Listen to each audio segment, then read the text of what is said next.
চারটি সংখ্যা দেওয়া আছে। কয়টি? এই অংশের নাম কি বলো তো? উদ্দীপক। এই অংশের নাম কি? এই অংশ থেকে কয়টা প্রশ্ন করা হয়েছে? তোমাদের স্কুলে দুইটাও প্রশ্ন করতে পারে, তিনটাও করতে পারে, চারটা প্রশ্ন খুব একটা করে না, না করার সম্ভাবনা বেশি। সবে সর্বোচ্চ করে তিনটা আর দুইটাই বেশি করে স্যাররা। তোমাদের স্যার খুব ভালো, যে কারণ চাই অল্প করেই বাচ্চারা যে থ্রিতে উঠছে আস্তে আস্তে শিখুক, তাই না? দেখো এখানে প্রথম প্রশ্ন বলেছে প্রথম সংখ্যায় কয়টি শত আছে। তার মানে এই প্রথম সংখ্যার মধ্যে কয়টা? 100 আছে। 100 আছে। কি আছে? 100। কি আছে? 100। তাহলে আমরা আগে কি লিখবো বলো তো দেখি? যে বিষয়টা চাইছে সেই বিষয়টা আগে তুলে লিখবো না আমরা? আমরা কি লিখবো? প্রথম সংখ্যাটি।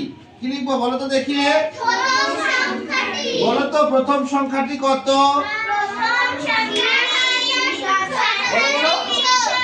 আবার বলো, প্রথম সংখ্যাটি কত? এই 7300 কয়টা শত আছে? শত মানে কি? 100। শত মানে কি? 100। বলো তো 5 টাকার মধ্যে কয়টা 2 টাকা আছে? সরি 10 টাকার মধ্যে 10 টাকার মধ্যে কয়টা 2 টাকা আছে? 5টা। এখন 10 কে 2 দিয়ে কি করলে আমরা এটা পাই? গুণ করলে পাই। ভাগ করলে কি করলে? 10 কে 2 দিয়ে গুণ করলে তো 20 হয়। ওর একটা সমস্যা কি জানো? ও না ভাবে উত্তরটা বলে দেয়। এটা অরিজিনাল গাধারাই এটা করে। একটা উত্তর দিব আমি, 5 সেকেন্ড ভাবে উত্তর দিব। আমি কি বলেছি যে আগে উত্তর দিলে পুরস্কার দিব? দরকার আছে? দরকার আছে? আগে উত্তর দিলে, আরো সামনে আসো, আগে উত্তর দিলে পুরস্কার দিব আমি বলছি? তাহলে আমরা বলছি যে 10 টাকার নোটের মধ্যে কয়টা 2 টাকা আছে? 5টা। এটা কি করলে পাবো আমরা? ভাগ করলে। এখন এই 7300 এর মধ্যে কয়টা শত আছে? মানে কি 100 আছে। তার মানে 7300 কে আমরা 100 দিয়ে কি করব? কি করব বলো? ভাগ করব না? এটা আমাকে ভাগ আমরা টুয়ে শিখছি কিছুটা হলো, তাই না? অনেকেই শিখেনি, আমি শিখাইছি টুয়ে। তো শিখেছি জন্যই আমি এই কারণেই শিখাই। থ্রিতে উঠেই প্রথম অধ্যায়ে তোমাকে ভাগ করে দেখাতে হবে। তোমাকে যদিও শেখানো হয়েছে যে 7300 এখানে কয়টা শত আছে? শত মানে কি? দুইটা শূন্য যুক্ত সংখ্যা, তাই না? 100 সাথে কয়টা শূন্য থাকে? দুইটা। তার মানে এখান থেকে দুইটা শূন্য কি করতে বলেছিলাম? বাদ দিতে। কি করতে বলেছিলাম? দুইটা শূন্য বাদ দিলে কত থাকে? 73। তার মানে কয়টা শত আছে বলো তো দেখি? 73। জোরে বলো কয়টি শত আছে? 73। জোরে বলো কয়টি শত আছে? 73টি, তাই না? কয়টি শত আছে? 73টি। কয়টি শত আছে? 73টি। তাহলে আমরা শুধু এখানে 100 দিয়ে ওকে ভাগ দেখাবো, তাই না? তাহলে আমরা লিখি যে সংখ্যাটিতে শত আছে সমান 7300 ভাগ 100। এত নিচে লিখবো। ভাগ করলে কত হয়? 73টি। কয়টি? 73টি। এই ভাগ দেখানোর জন্য কি ভাগ শেখা লাগবে? আমরা তো ভাগ শিখবই, আমরা ভাগ শিখবই, কিন্তু এখানে আমাকে ভাগ করে দেখাতে হবে। কারণ তুমি জেলা স্কুলে পড়ো, এইভাবে করে না দেখালে তোমাকে নাম্বার দিবে না। স্যাররা মন মতো না হলে নাম্বার দিবেন না, এবং তোমাকে শিখতে হবে এইভাবে। তাহলে সুতরাং কয়টি হবে বলো? কয়টি হবে? 73টি। আমার ক নাম্বার শেষ। এবার খ নাম্বার উত্তরটা পারবেন না, দেখেন তো।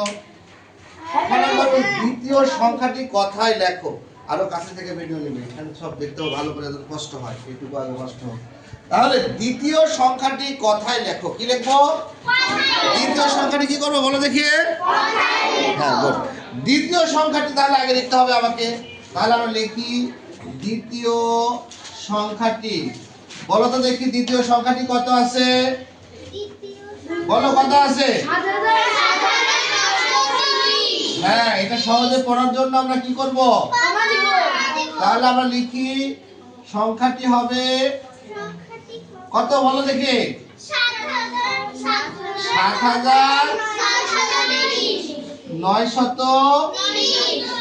৭৯৩০।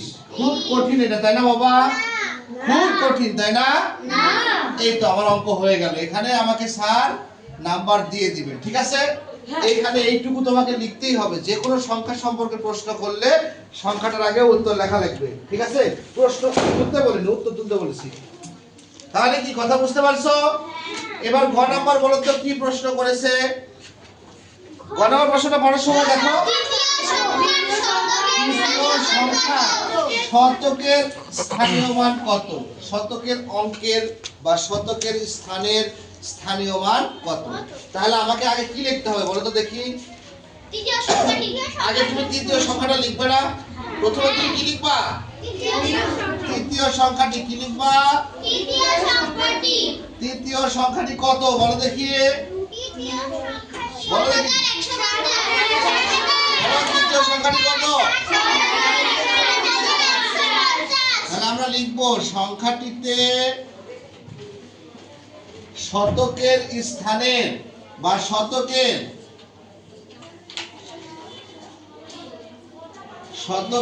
স্থানের স্থানীয় মান হলো 100 বা 100, তাই না? সুতরাং 100 বা 100 এইভাবে আমরা যদি অতএব উত্তরটা ছোট করে দেখানোর প্রয়োজন হয় তাহলে আমরা দেখায় দিব। কারণ এখানে দেখো দেখানোর প্রয়োজন হচ্ছে, দেখায় দিয়েছি। তুমি তো এখানে কথায় লিখেই ফেলছো, আবার কি এগেইন লেখার দরকার আছে? দরকার নাই, তাই না? তাহলে আমরা এইটুকু যেটুকু উত্তর চাইবে সেইটুকু উত্তর বের করে আমরা আবার অতএব দিয়ে উত্তরটা লিখে ফেলবো, ঠিক আছে? উত্তর দিয়ে উত্তর লেখার দরকার নাই। এখন আমরা একটু স্মার্ট যুগে চলে যাচ্ছি, তাই না? এই জন্য আমাকে উত্তর লিখে আবার উত্তর লেখার দরকার নেই। এরপরে আসি ঘ নাম্বার, যে সংখ্যাগুলো ছোট থেকে বড় এবং বড় থেকে ছোট সাজাও। তাহলে এই চারটে সংখ্যা ছোট থেকে বড়, বড় থেকে ছোট সাজাতে পারবো না? আমি কিন্তু এগুলো অনেক শিখাইছি না? তাহলে আমরা লিখি যে সংখ্যাগুলো ছোট থেকে বড়। আগে আমরা ছোট থেকে বড় সাজাই। বড় সাজানো হলো, বলো তো এখানে সবচেয়ে ছোট সংখ্যা কোনটা? সবচেয়ে ছোট কোন সংখ্যা বলতে পারবে? হ্যাঁ, 7150। যখন তুমি ছোট থেকে বড় সাজাবে তখন ছোট প্রতীক ব্যবহার করবে না বড় প্রতীক ব্যবহার করবে? ছোট প্রতীক। আর বড় থেকে ছোট সাজানোর সময় তাহলে ছোট প্রতীকটা হয় এইদিকে, তাই না? তাহলে এই সংখ্যা হয়ে গেছে। এর চেয়ে বড় কোনটা? 7300। সবাই বলছো না কেন? সাবা কি একা আছে এই রুমে? তার চেয়ে এর চেয়ে বড় কোনটা? 7930। আর সবার বড় হলো 7993। এখন ছোট থেকে বড় তো সাজায়া দিলাম, বড় থেকে ছোটও কি আমার সাজায়া দেওয়া লাগবে? সেটাকে শুধু উল্টায় দিব, তাই না? চিহ্নটাও তখন উল্টে যাবে। বড় থেকে ছোটটা আপনি নিজে করবেন, ঠিক আছে? ধন্যবাদ সবাই, এইভাবেই করবেন।